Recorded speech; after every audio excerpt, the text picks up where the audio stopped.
तो फिल्म के शुरू होते ही हम रत्ना को देखते हैं। रत्ना घबराई हुई अपने कमरे में आकर अपना कमरा लॉक कर लेती है। उसका चेहरा भी बिगड़ा हुआ था और अचानक से वो अजीब हरकतें करने लगी। अगली सुबह रत्ना बिल्कुल नॉर्मल थी। उसने एक एनवेलप लाकर टेबल पे रखा जहाँ पर उसका बेटा बैठा हुआ था और फिर अपने बेटे को चलने को कहा। एनवेलप के अंदर डाइवोर्स पेपर्स थे जो उसका बेटा देख चुका था। ये लोग अभी रत्ना के हस्बैंड को ही पिक करने के लिए जा रहे थे जो एक नेवी ऑफिसर था और काफी अर्से बाद छुट्टियों पर घर वापस आ रहा था। यहाँ रत्ना अपने हस्बैंड की कलीग से भी अच्छा बिहेव नहीं कर थी और जब फारिस सीनियर उसका हस्बैंड उसे मूवी के लिए लेकर आता है तो वो उससे भी अजीबो गरीब बर्ताव करती है, जैसे वो उससे दूर रहना चाह रही हो। मूवी के बाद ये लोग घर आ जाते हैं। रत्ना सीधी तरह अपने फ्लैट के अंदर चली जाती है जबकि फारिस अपने नेबर से मिलने लगा था जिसने फारिस को बताया कि तुम्हारी वाइफ कई रातों से घर नहीं रहती। और ये सुनकर फारिस को बहुत ज्यादा गुस्सा आ गया। इसी चीज का गुस्सा आकर फारिस रत्ना पर निकालने लगता है लेकिन रत्ना कोई रिस्पॉन्स नहीं देती और दोबारा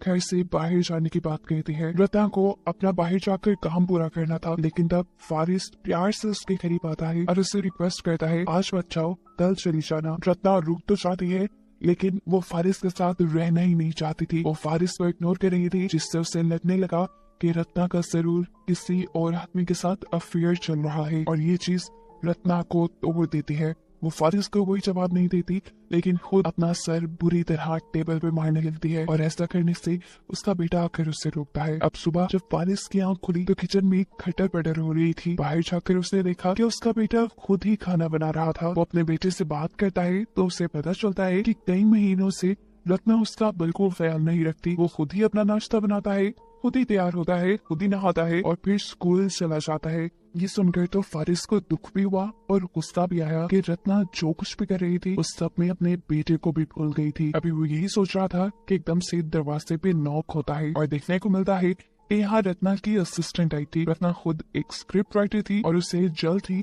अपना एक शो प्रोड्यूस करना था जिसके लिए वो काफी दिन से बिजी थी और रत्ना के ही कहने पर उसकी असिस्टेंट उसके बेटे बुद्धि को स्कूल छोड़ने भी चाहती थी और स्कूल से लेकर भी आती थी। ये लड़की फारिस को ये भी बताती है कि रत्ना पिछले 3 महीने से एक होटल में जाकर काम कर रही है क्योंकि उसे सुकून की जरूरत थी। तो फारिस जवाब में कहता है सुकून तो उसके घर पर भी था, घर पर भी कोई नहीं होता। फारिस इस लड़की से रत्ना के होटल का पता पूछता है तो ये लड़की बताती है मैं खास नहीं जानती, वो हमारे डायरेक्टर ने उससे बुक करवा के दिया है। खैर ये लड़की अब रत्ना के बेटे को यहाँ से लेकर चली जाती है और इतने में ही फारिस का नेबर उनके घर आ जाता है। इस मरतबा वो एक नई खबर लेकर आया था। वो फारिस से कहता है मुझे लगता है रत्ना के ऊपर किसी डीमन का असर है और ये बात मैं छोटी से कह सकता हूँ क्योंकि मैंने उसके पीछे किसी डीमन को चलते हुए देखा है। फारिस को इन सारी चीजों पे बिल्कुल यकीन नहीं था। तब टोनी जवाब में कहता है देखो मैंने रिसर्च की हुई है, ये बुक तुम भी रखो, तुम भी इसे पढ़ना। अगर इसमें लिखे हुए साइंस तुम्हें अपने घर पे मिलने लगे तो समझ जाना कि रत्ना किसी मुश्किल में है और तुम उसे एग्जॉर्सिज्म करके बचा सकते हो। बुक में कुछ ऐसा लिखा था कि अगर फैमिली के किसी भी मेंबर के साथ वो डीमन होगा तो उसके बाकी फैमिली मेंबर्स को घर पर बेफजूल खून के धब्बे नजर आएंगे।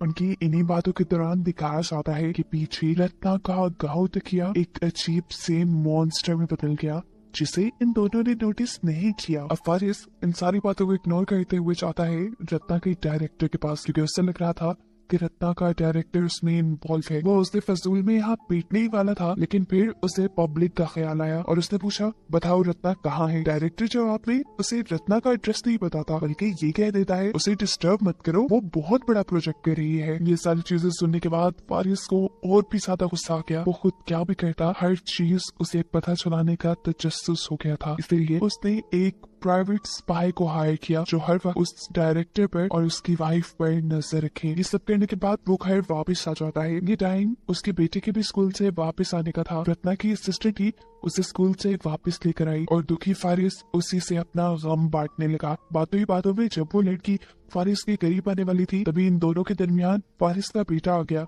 जो अपने डैड को उसे नहलाने को कहता है। फारिस जब अपने बेटे को नहला रहा था तब वो बताता है कि मॉम कई दिनों से बहुत अजीबोगरीब बिहेव करती है, कमरे में जाकर बुद्धि से बातें करती है और उनकी बॉडी भी कभी कभार मुड़ जाती है।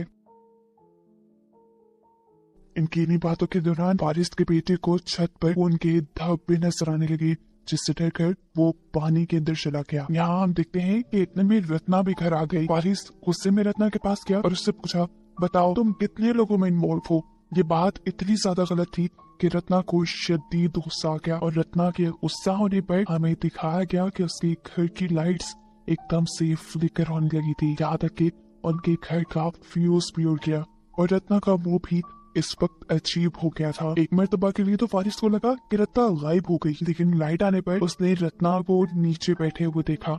वो सिर्फ जमीन पे गिरी हुई नहीं थी, उसकी हालत भी काफी अजीब थी। उसका मेकअप बिगड़ चुका था और वो अजीबोगरीब तरीके से मूव कर रही थी। ऐसे लग रहा था कि जैसे कोई अनदेखी चीज इस वक्त उसके साथ है। फारिस रत्ना को उठाकर रूम में ले जाता है। उसकी हालत बहुत खराब हो गई थी। ये सब क्या हो रहा था?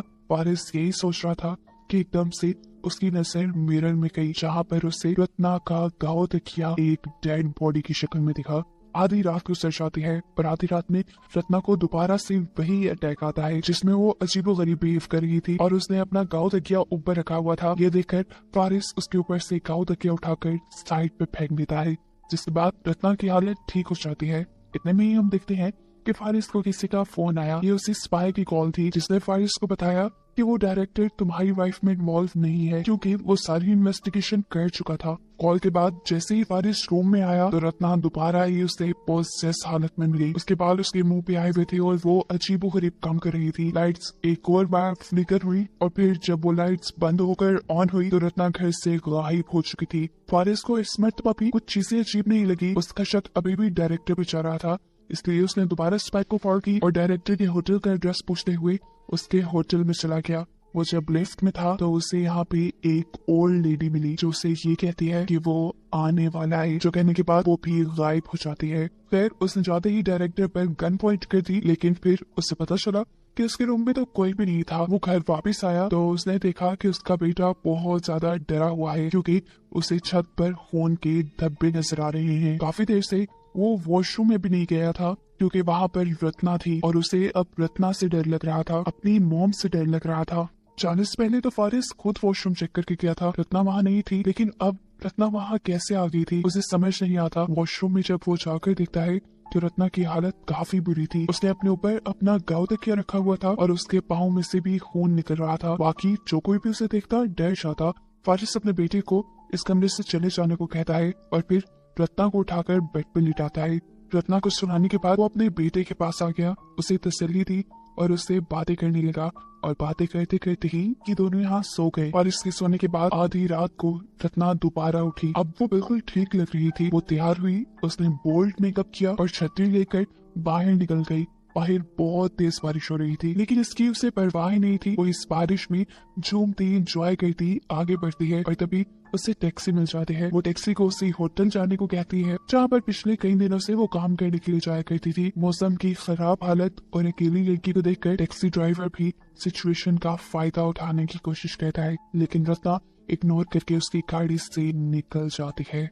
और तब हम गाड़ी के अंदर एक शैडो को देखते हैं, एक भूत को देखते हैं। रत्ना के गाड़ी से निकलते ही वो एंटिटी जो हमें उस कार में बैठी दिखाई दी थी, वो बेदर्दी से ड्राइवर को मार देती है। ये सब रत्ना ने भी देखा, लेकिन उसे कोई फर्क नहीं पड़ा और वो बड़े मजे से अपने रूम के अंदर चली गई। यहाँ हमें देखने को मिला कि स्पाई भी उसका पीछा कर रहा है। जाहिर सी बात है, फारिस के कहने पर स्पाई जैसे ही रत्ना के रूम के पास गया तो उसे रत्ना के रूम के अंदर से अजीबोगरीब आवाजें आने लगी। उसे लगा कि रत्ना के रूम के अंदर पहले से ही कोई होगा। बिना कुछ पूछे ही इजाजत लिए वो रत्ना का रूम खोलकर अंदर चला गया, जहाँ पर कोई भी नहीं था। रत्ना भी ऐसे खड़ी हुई थी जैसे उसे कोई फर्क ही ना पड़ा हो, जैसे वो पूरी तरह होश में ही ना हो। उसे स्पाई के अंदर आने से भी कोई फर्क नहीं पड़ा, क्योंकि वो जानती थी कि ये काम फारिस ही करवा रहा है। स्पाई कुछ उससे सवाल पूछता है और फिर उसका पूरा कमरा, उसकी अलमारी, बेड के नीचे, यहाँ तक कि उसका वॉशरूम भी चेक करता है, लेकिन इस टाइम रत्ना के कमरे में कोई भी नहीं था। इन सारी चीजों की वो वीडियो भी बनाता गया, क्योंकि ये उसे फारिस को भेजनी थी। जब तक स्पाई सब कर रहा था, रत्ना अपने काम में मगन थी। यहाँ हम देखते ही कि रत्ना की वीडियो बनाते हुए वो आदमी भी आहिस्ता आहिस्ता रत्ना के करीब आने लगा, लेकिन रत्ना ने कोई रिस्पॉन्स नहीं दिया, यहाँ तक कि उसके हाथ भी नहीं हटाई। एकदम से अब इस आदमी को बाथरूम से अजीब आवाज आई। उसे लगा कि बाथरूम में कोई है। चेक करने के लिए जैसे ही उसने बाथरूम का दरवाजा खोला तो वहाँ बहुत सारा खून गिरा और सामने एक एंटिटी, एक डीमन भी उसे दिखाई दिया, जिससे डरकर वो फौरन ही बाथरूम से बाहर निकल आया। लेकिन पीछे रत्ना तो जैसे हथियार लिए तैयार खड़ी थी। वो इस आदमी को बार बार स्टैब करके यहीं पर मार देती है और मारने के बाद वो इस आदमी की बॉडी को उठाकर होटल की अलमारी में रख देती है। और ये सब करने के बावजूद भी रत्ना के फेस पर कोई एक्सप्रेशन नहीं आया, उसे डर भी नहीं लग रहा था। सीन यही से कट होकर हमें फारिस को दिखाया जाता है जिसकी आंख खुली है क्योंकि उसके ऊपर छत से खून के कतरे गिर रहे थे। ये देखकर तो वो खुद बहुत ज्यादा डर गया। उसे रत्ना के खिलाफ कोई सबूत भी नहीं मिले थे, इसीलिए उसने इस बात पे यकीन कर लिया कि जरूर रत्ना के ऊपर किसी डीमन ने असर किया हुआ है, किसी डीमन ने रत्ना को पोसेस किया हुआ है। इस चीज का हल ढूंढने के लिए वो टोनी से बात करने के लिए चाहता है और टोनी भी डीमन के सुराग ढूंढने के लिए उनके घर आ जाता है। घर चेक करने के बाद उसने फारिस को बताया जो भी डीमन यहाँ आया है उसे किसी ने भेजा है क्योंकि वो रत्ना की फैमिली से जेलस थे। वो लोग इस कीमत से रत्ना को छुटकारा दिलवा सकते थे एक्सॉर्सिज्म की मदद से, लेकिन इस सब के लिए रत्ना का घर में होना जरूरी है। अब जितने में रत्ना नहीं थी, फारिस को वहाँ पर बहुत सारी कैसेट्स नजर आ रही थी। टाइम पास करने के लिए उसने इनमें से एक कैसेट प्ले कर ली। ये रत्ना के शो की रिहर्सल्स की रिकॉर्डिंग थी जहाँ पर उसने देखा कि उसका डायरेक्टर बार बार उसके स्क्रिप्ट्स को कैंसिल करवा रहा था। वो उसके काम को बुरा कहता था और एक ही काम कहीं बाहर उससे लेता था, जिसकी वजह से रत्ना काफी डिस्टर्ब थी। इसी रिकॉर्डिंग में हम देखते हैं कि रत्ना की असिस्टेंट उसकी सारी स्क्रिप्ट्स को समेटती है और फौरन रत्ना के पीछे आकर उससे कहती है कि मैं तुम्हारी सारी प्रॉब्लम्स हल कर सकती हूँ, सिर्फ एक शर्त पे कि तुम अपने हस्बैंड को मुझे दे दो। जाहिर सी बात है किसी को भी ये बात सुनकर गुस्सा आना ही था। रत्ना ने बुरी तरह इनकार कर दिया। तब उस लड़की ने कहा सोच लो, मैं तुम्हें उसके बदले कुछ ऐसा दे सकती हूँ जो हमेशा तुम्हारी बात मानेगा, लेकिन वो एक इंसान नहीं होगा, वो होगी कोई एंटिटी, एक डीमन। ये सारी चीजें फुटेज में देखने के बाद फारिस समझ गया कि जरूर रत्ना की असिस्टेंट नहीं, वो एंटिटी, वो डीमन रत्ना के पीछे लगाया है। सारी बात समझने के बाद वो इरादा करता है कि वो रत्ना की मदद करेगा, इसीलिए वो पूछ पुछाकर रत्ना के होटल जाता है, जहाँ हमें देखने को मिला कि इस टाइम रत्ना के पास उसका डायरेक्टर आया हुआ था जो अभी भी रत्ना को फोर्स कर रहा था अच्छी स्क्रिप्ट लिखने के लिए। ये देखकर रत्ना को बहुत ज्यादा गुस्सा आ गया और रत्ना के गुस्से में आते ही इस डायरेक्टर के सामने वो डीमन आ गया, जिसे देखकर ये डायरेक्टर बुरी तरह डर गया। उसे समझ नहीं आई वो क्या करे, बिल्कुल स्पाई की तरह। वो भी जब डर कर पीछे मुड़ा तो उसे रत्ना मारने के लिए खड़ी थी और रत्ना इस टाइम उसके गले पर चाकू रखते हुए उसका भी मर्डर कर देती है। ये सब करते हुए उसे इस चीज का ख्याल भी नहीं रहा था कि उसे जेल भी हो सकती है। शायद वो ये सब इस डीमन के पोजेशन से आकर कर रही थी। नीचे हम देखते हैं कि फारिस उसी गाड़ी के पास आकर रुका है जिस गाड़ी के अंदर रत्ना यहाँ आई थी। उसका ड्राइवर मरा हुआ था। अभी वो उसी को देख रहा था कि अचानक डायरेक्टर की लाश भी उसी गाड़ी पे आ गिरी और ये देखकर वो बुरी तरह घबरा गया और फौरन रत्ना के रूम के अंदर जाने के लिए बढ़ा। जब वो लिफ्ट में था तो उसे दोबारा से वही ओल्ड लेडी मिली जो पहले भी उसे मिल चुकी है और वो उसे इतना ही कहती है कि वो आगे आए और ये कहकर वो वहाँ से चली जाती है। इसको भी इग्नोर करते हुए फारिस रत्ना के रूम में जाता है जहाँ रत्ना उसी गांव तक के साथ अजीब सी पोजीशन में लेटी हुई थी, ऐसे जैसे उन दोनों ने एक साथ वक्त गुजारा हो। रत्ना की हालत इस वक्त भी काफी अजीब थी, इसलिए फारिस उसे लेकर घर आ गया। उसे रत्ना पर तरस आ रहा था। उसे लग रहा था कि जरूर डायरेक्टर ने ही रत्ना के साथ कोई ज्यादती करती है, इसीलिए रत्ना ने उसे मारा। वो रत्ना को नहलाता है, उसके बाल बनाता है और उससे कहता है देखो रत्ना, कुछ नहीं हुआ, जो हो गया उसे भूल जाओ, हम दोनों एक नई शुरुआत करेंगे। ये कहकर वो दोबारा रत्ना के करीब आने लगा, लेकिन रत्ना उसके करीब आने से बिल्कुल भी कंफर्टेबल फील नहीं कर रही थी। वो अब एकदम से फारिस को अपने से दूर करके भागकर किचन में चली जाती है। फारिस में भागता हुआ उसके पीछे आता है, लेकिन तब तक रत्ना ने एक चाकू उठा लिया था जिससे वो फारिस पे पॉइंट करते हुए कहती है दूर रहो मुझसे, मुझे तुम्हारे साथ नहीं रहना, मैं उसी के साथ खुश हूँ जो मेरी बात मानता है। यानी रत्ना डीमन के साथ खुश थी। यहाँ जब फारिस दोबारा उसके करीब आने लगा तो उसे पता चल गया कि वो फारिस से इतनी आसानी से छुटकारा नहीं पा सकती, इसीलिए वो अपने आप को ही मारने की कोशिश करती है, लेकिन फारिस उसे भी बचा लेता है। इसके बाद हम देखते हैं कि रत्ना बेहोश हो चुकी थी। फारिस उसे घर पर लिटाकर जल्दी से टॉनी को घर लेकर आता है ताकि वो उसका एक्सॉर्सिज्म कर सके। टॉनी भी घर में बहुत सारी कैंडल्स जलाकर रत्ना के हाथ पांव को बेड से बांध देता है, लेकिन इस सब के बाद उसे क्या करना था ये वो नहीं जानता था और कंफ्यूजन उसके मुंह पे साफ नजर आ रही थी। एकदम से अब वो खुद से एक बात बनाता है और फारिस से कहता है कि मुझे रत्ना की पूरी बॉडी को अच्छे से चेक करना होगा, तुम बाहर चले जाओ। इस बात से साफ जाहिर था कि वो भी रत्ना का फायदा उठाना चाहता था।